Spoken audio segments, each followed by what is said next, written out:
Alright, here is an updated bare hands build for the end game for Way of the Strong. I've cleared most of the Way of the Strong missions with this build in the first region and also a couple of them in the second region. It is a fun build to play with because you need to be extremely careful, and it is very tough as well. This build is excellent 1 versus 1 against anything, bosses, strong enemies, but it is extremely weak against creepy crawlers, those little motherfuckers that tend to jump on you and they crawl on the ground, those zombies or whatever they are, and they are the build is extremely weak in versus groups. You're going to have to do a lot of switching of tools, using of tools, and a lot of maneuverability in order to pull this off. It's not easy, but when you're 1 versus 1, I don't think there's a better build. It's simply insane. Damage still holds even from the first version of this build. That's the insane part. You'll be killing yokais in 3 shots. As long as you don't take any damage, that's the whole point, because if you do, it's going to hurt. It might be an instant kill. I'm going to mix a lot of things into this build. I'm going to mix Ninjutsu, Omnio Magic and Kusarigama because of the fact that if you're battling multiple opponents that are fast and everything, you might have trouble. So that's why Kusarigama, just in case. And for Ninjutsu, well, I've decided to implement both of those in Ninjutsu and Magic because it's cool. Then you have all the tools at your disposal. It's just going to require a lot of switching on the shrine before the bosses, or even not, depending on your style. I'm just going to give you a base that you can build upon, but the build is viable for endgame. Here it is. If you're going for the normal playthrough first, you can go with my original build. You should have no trouble. If you're going for the Way of the Strong, this is the build that you want for barehanded. You can also switch, it's flexible and whatnot. But let's talk about the stats. Body 12, skill 13, just so that we can wear light armor without any issues. Stamina 14, actually 12, so that the agility bonus is A. Heart, just a little points in heart to raise the key. Skill, oh yeah, I already told skill, you can raise strength to raise the base barehanded damage, but it's just really a slight improvement, nothing more. Dexterity and magic are our primary stats because we want power for our ninja tools that we're going to use, and we need power for the magic that we're going to use, and we need a lot of scrolls and a lot of tools as well. Spirit is 15 there just so that I get the whole bonus for the guardian that I'm using. Depending on what the guardian that you're using, you might need a higher spirit, up to you, because you can't use living weapon with bare hands. But that's where Kusarigama comes in play. It's very important that you have a second weapon. It's for all those things that you can't clear with hands. It's the only way this build is viable. As for the rest of the stats, you can see them over here. I went with a lot of resistances, and I'm also a member of the clan Fukushima, because they give you plus 70% to your barehanded attacks. Now I'm still not sure if that implements in single play as well or only clan versus clan. I have no idea how that works. But I think it's implemented, I don't know why it wouldn't be. And this is the guardian that I'm using because of unlimited Omnio. And stealth for enemies actually helps a lot, believe it or not. Let's cover the skills now. For all of the weapons I suggest go for passives because they are viable. You don't need to use that weapon to have that passive on you. These are the ones that I went with. Some of them are not important, but life is. Go for life in the X section, it's really cool. When your health drops, this is also cool. Let's see what else did I went with here. I don't know by heart. Close combat damage increase 5% against enemies with full life gauges. Now I don't know if close combat means barehanded as well or only weapons. It's not clear, but I went with it. You don't have to if you don't want to. When your health drops to 30% or lower, your key recovery speed increases by 10%. This is alright because key recovery is very important in this build, since you're using a lot of key with your barehanded attacks. I don't know why is that, but it is. There are a couple more you can go for, but these are the important ones, the most important ones. Ninja, go for the improved long-range thrown weapons, and I went with kunai. Shuriken base damage improvement. I went with resistances because I need to be a little tankier, a little more resistant to everything, because in Way of the Strong it's nasty, everything is nasty. I went with makibishis because I like them a lot, but I went with ground fire traps as well. Go for fire shurikens too. These are the skills that you will constantly change up to your liking, depends on what you're up against. Everything that reduces key usage is good. I also went with increased running speed so that I can get behind big enemies back more easily. I went with cat walking scroll as well because it makes it easier for you to stay unnoticed and get the first hit from behind, which is a huge one when you put on Carnage.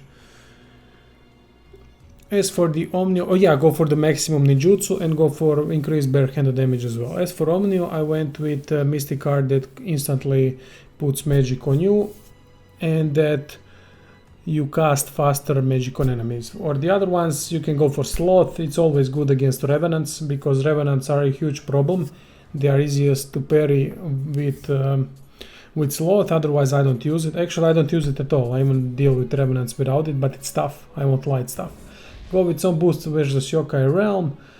Kekai Talisman is fantastic because of the key recovery speed, and you purge realm pollutions, those Yokai pulls with Kekai Scroll, which you can't do when you're using bare hands, since you don't have that key pulse. Protection Talisman is must. I went with reduction of damage, Talisman of the Fist is a must, and Courage is a must. So 3 musts are Protection, Carnage, and what did I say? Protection, Carnage, and the Talisman of the Fist. Others up to you. Weakness, Sloth, whatever you want.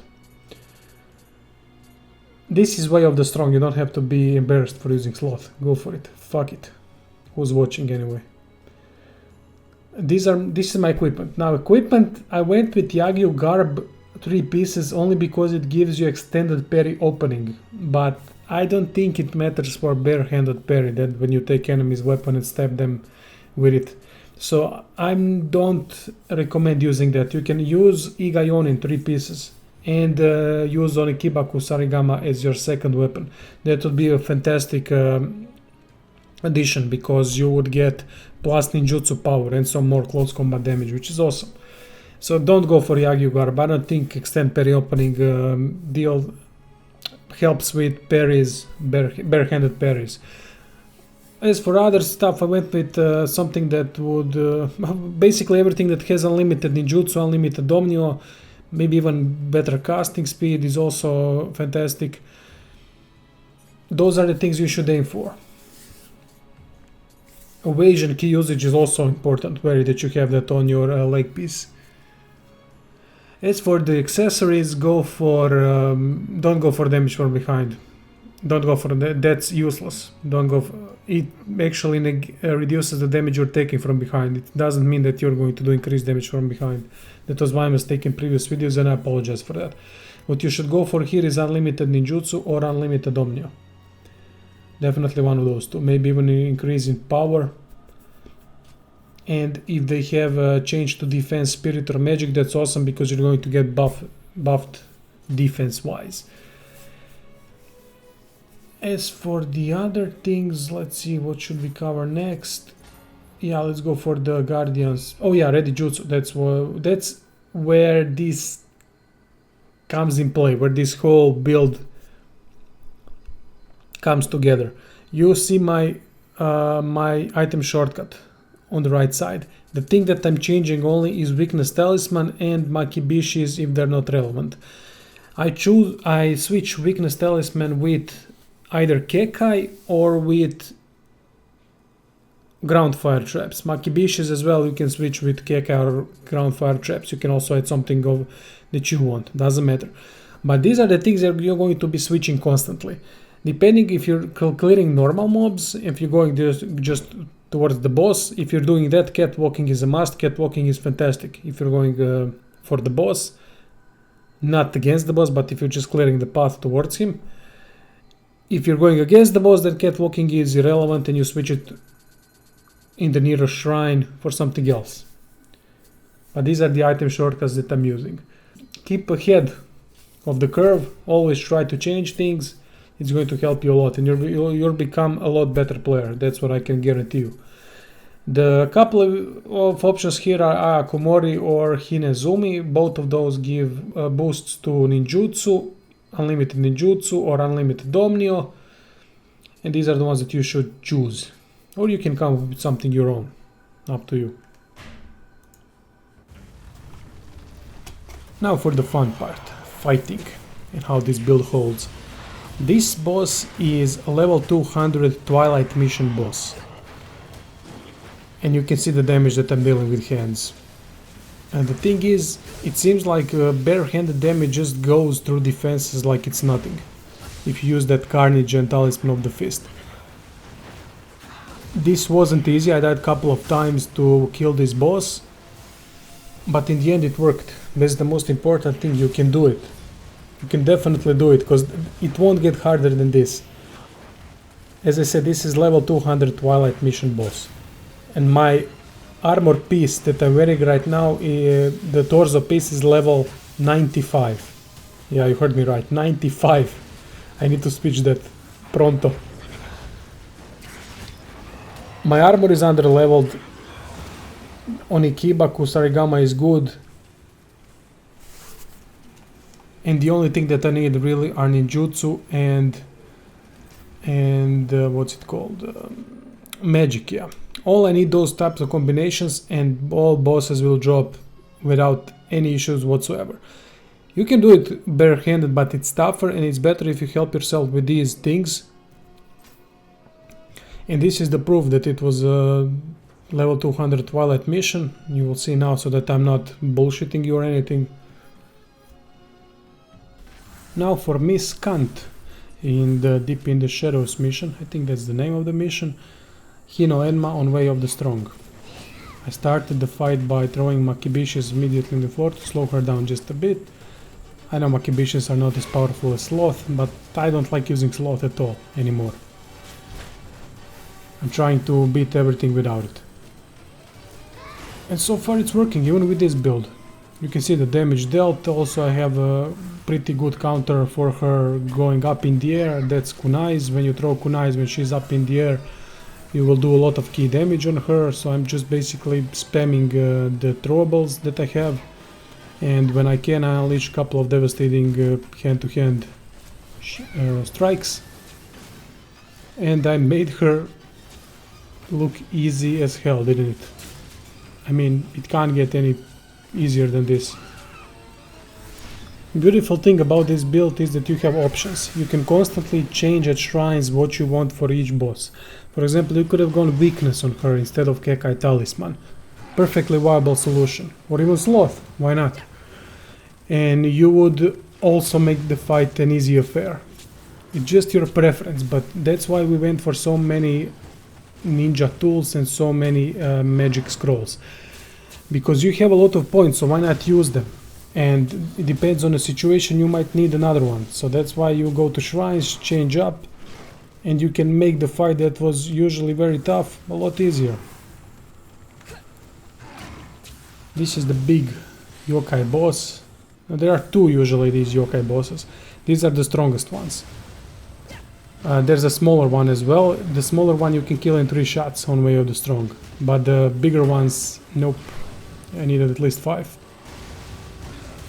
And the beautiful thing is when they crouch, when they miss you, then you can immediately hit them and you will break their horn, which means they will drop down, lose their key, and you can then go behind and use the low kick. But you need to go behind them, because when you're behind you, then you do behind damage. Always go behind when you're stabbing the people who are on the ground, or kicking them or whatnot. This is the new boss fight. Nothing special here. I've used everything that I needed, made it look easy as well. This is on Way of the Strong. After this will be a Tachibana. boss fight as well.